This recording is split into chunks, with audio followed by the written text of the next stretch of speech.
Nos livres et nos études ne sont que vanité en comparaison de nos prières.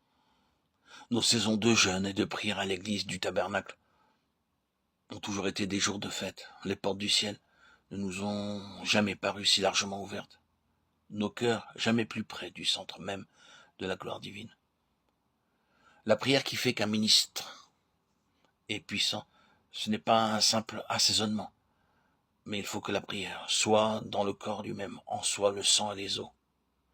La prière n'est pas un devoir insignifiant qu'on peut mettre de côté. Elle n'est pas une pratique qui nous laisse les débris de notre vie et de nos affaires. Non, il faut lui donner le meilleur de notre temps et de notre force. Il faut que notre chambre soit envahie par l'étude ou les activités de notre ministère, de notre vocation à laquelle nous sommes appelés. Non, en premier lieu, la prière dans notre chambre, puis l'étude et l'activité fortifiée elle-même est rendue efficace que par la prière. Le ton de notre vie, alors on sera changé. Un ministère sans prière n'est pas un ministère. La prière doit exercer son influence sur le caractère. La prière n'est pas un simple passe-temps. La prière entre dans notre vie comme celle de Christ qui, avec de grands cris et des larmes, priait, comme Paul, qui était dans le travail d'enfantement pour les églises, comme Jacques, qui parle de la prière comme devant être fervente et efficace, tellement qu'elle devient comme un encens précieux devant Dieu et provoque des révolutions spirituelles.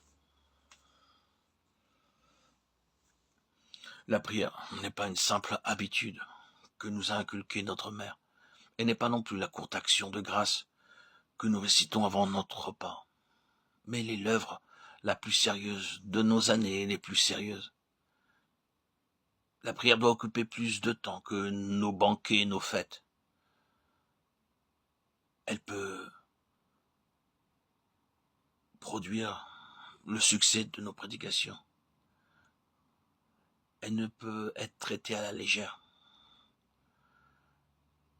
C'est la prière qui produit le plus de fruits. Ce qu'est notre prière, c'est ce que sera notre prédication. Une prière légère engendrera une prédication légère, tandis qu'elle peut rendre la prédication puissante, pleine d'onction et attachante. Dans tout ministère efficace, la prière a eu la première place. Le prédicateur doit être un homme de prière, son cœur doit être élevé à l'école de la prière, et c'est là qu'il apprendra à prêcher. Aucune étude ne remplacera la prière. L'activité et le talent ne peuvent la remplacer. Il est beau de parler de Dieu aux hommes, mais parler des hommes à Dieu est plus beau encore, et celui qui n'a pas fait cela ne peut réussir auprès des hommes en leur parlant de Dieu. Bien plus, les paroles dites sans prière, en chair ou hors de la chair, sont toujours des paroles de mort.